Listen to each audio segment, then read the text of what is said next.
Assalamualaikum warahmatullahi wabarakatuh. Di sini kami dari kelompok 2 akan menyampaikan presentasi kami yang berjudul Perkembangan dan Pertumbuhan Filsafat Hukum Islam. Dari kelompok 2 yaitu ada Irfan Syahidinanda, terus Nendi Anindya Putri, dan Ramsia. Nah, untuk materi pertama akan disampaikan oleh saya sendiri, yaitu faktor munculnya filsafat Islam. Di sini ada tiga.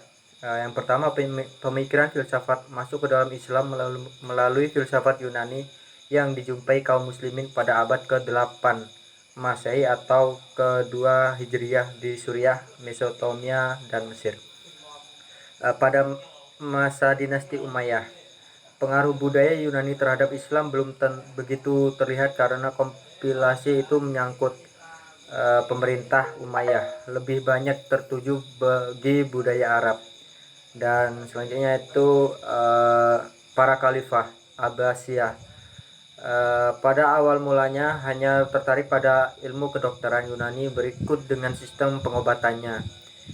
Selanjutnya yaitu perkembangan filsafat hukum Islam.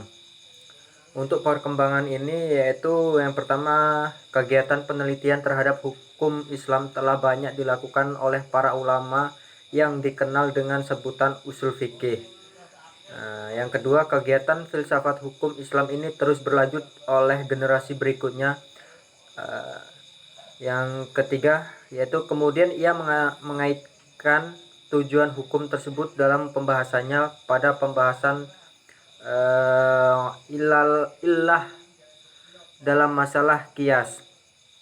Dan yang keempat yaitu pada zaman sekarang, yaitu kegiatan berfilsafat atau ijtihad dalam hukum Islam ini telah dibuat dalam organisasi keislaman yang mencari ketetapan hukum terhadap masalah-masalah baru yang dibutuhkan di dalam masyarakatnya. Itu mengenai faktor munculnya filsafat Islam dan perkembangan filsafat hukum Islam. Nah, kita masuk ke pembahasan sejarah pertumbuhan dan perkembangan hukum Islam. Yang pertama di sini yaitu ada beberapa periode. Dalam pembagian periode ini ada 5 pembagian periode hukum Islam, yaitu dibagi. Yang pertama ada pada masa Nabi Muhammad SAW, yaitu pada 610 Masehi sampai 632 Masehi.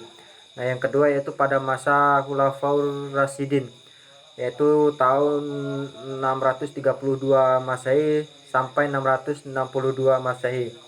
Yang ketiga pada masa pembinaan dan pembukuan, yaitu pada abad ke-7 Masehi dan sampai 10 Masehi.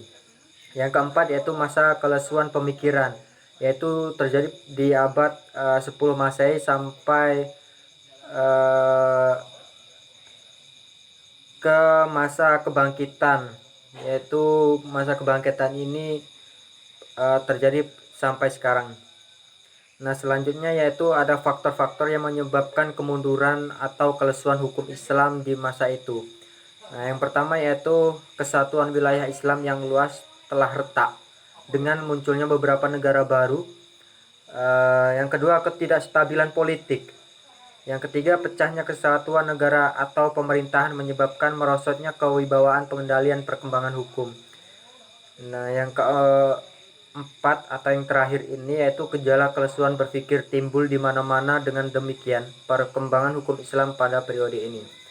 Nah, itu mengenai faktor munculnya filsafat Islam dan perkembangan filsafat hukum Islam. Nah, kita masuk ke pembahasan sejarah pertumbuhan dan perkembangan hukum Islam. Yang pertama di sini yaitu ada beberapa periode. Dalam pembagian periode ini ada 5 pembagian periode hukum Islam, yaitu dibagi. Yang pertama ada pada masa Nabi Muhammad SAW, yaitu pada 610 Masehi sampai 632 Masehi. Nah, yang kedua yaitu pada masa Khulafaur Rasyidin, yaitu tahun 632 Masehi sampai 662 Masehi. Yang ketiga pada masa pembinaan dan pembukuan, yaitu pada abad ke-7 Masehi dan sampai 10 Masehi.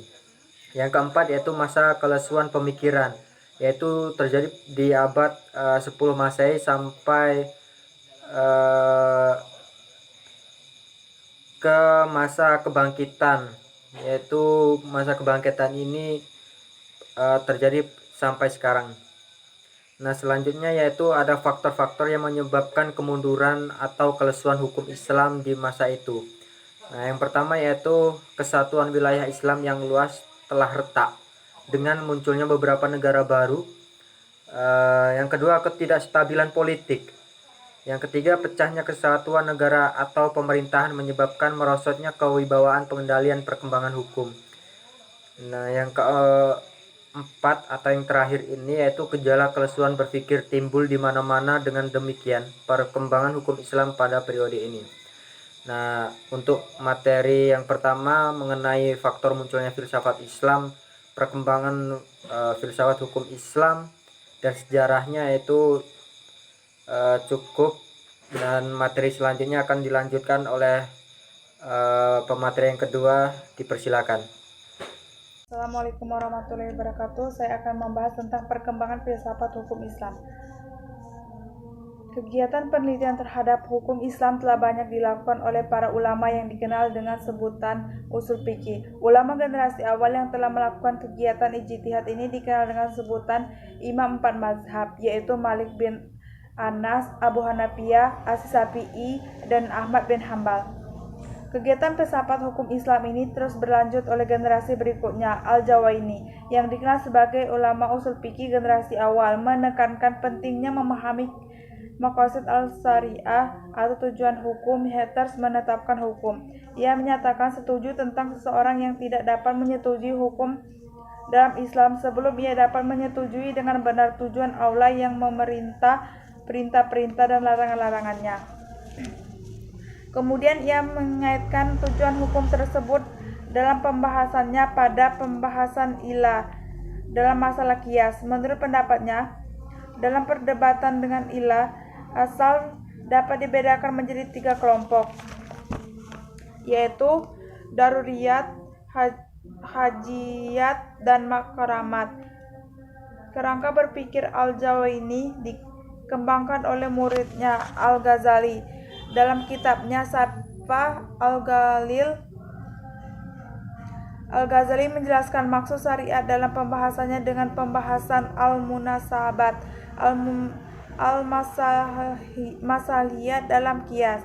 Sementara dalam kitabnya yang lain ia membahas dalam pembahasan istihlah. Menurut Al-Ghazali, maslahat adalah maksud Al-Asari pembuat hukum. Kemudian ia memperinci maslahat itu menjadi 5: pembelaan agama, jiwa, akal, berjuang, dan harta.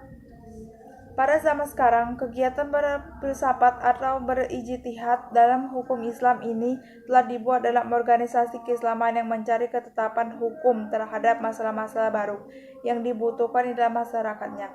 Pada masyarakat Indonesia, proses ijtihad dilakukan oleh organisasi Islam yang disebut Majelis Ulama Indonesia atau MUI, yang meminta jawaban-jawaban atas pertanyaan-pertanyaan baru di umat Islam Indonesia. Dalam persetujuan hukum, MUI menggunakan ketentuan yang disebut dengan fatwa. Sekian, terima kasih. Oke, saya di sini akan menjelaskan materi yang ketiga, yaitu pembagian periode hukum Islam. Yang pertama, pada masa Nabi Muhammad SAW 610 Masehi sampai 632 Masehi. Waktu Nabi Muhammad SAW masih hidup, tugas untuk mengembangkan dan menafsirkan hukum ada pada diri beliau sendiri, dengan ucapan, perbuatan, dan sikap beliau yang disebut dengan sunnah, dengan mempergunakan Al-Quran sebagai norma dasar Nabi Muhammad SAW. Yang kedua, pada masa Khulafa Ur-Rasyidin pada tahun 632 Masehi sampai 662 Masehi. Pada masa perkhalifahan Abu Bakar As-Siddiq, beliau membentuk panitia untuk mengumpulkan ayat-ayat Al-Quran yang berpencar entah di mana saja. Khalifah yang kedua, Umar bin Khattab, yang meluaskan daerah Islam sampai Palestina, Irak, dan Persia. Contoh ijtihad Umar adalah orang yang mencuri dengan dihukum dipotong tangannya. Pada kekuasaan Khalifah yang ketiga, Umar, pemerintahannya diperluas sampai dengan Maroko. Dan pada pemerintahan Umar juga, ia memodifikasikan Al-Quran. Yang ketiga, pada masa pembinaan, pembangunan, dan pembukuan abad 8 sampai 10 Masehi. Di masa ini, lahir para ahli hukum Islam yang menemukan dan merumuskan garis-garis suci Islam. Muncul berbagai teori yang masih dianut dan digunakan oleh umat Islam sampai dengan sekarang. Pada periode ini telah ada karya-karya tentang hukum yang digunakan untuk mengembangkan hukum fikih Islam. Dan juga pada periode ini telah ada beberapa para ahli yang berijtihad untuk memecahkan berbagai masalah yang ada di dalam masyarakat.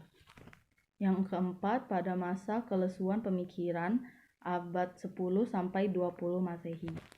Pada abad ini terdapat faktor-faktor yang menyebabkan kemunduran dan kelesuan hukum Islam di masa itu adalah: yang pertama, kesatuan wilayah Islam yang luas telah retak dengan munculnya beberapa negara baru. Yang kedua, ketidakstabilan politik. Yang ketiga, pecahnya kesatuan kenegaraan dan pemerintah menyebabkan merosotnya kewibawaan pengendalian perkembangan hukum. Yang keempat, gejala kelesuan berpikir timbul di mana-mana. Dengan demikian, perkembangan hukum Islam pada periode ini. Sekian dari penjelasan saya. Saya tutup. Wassalamualaikum warahmatullahi wabarakatuh.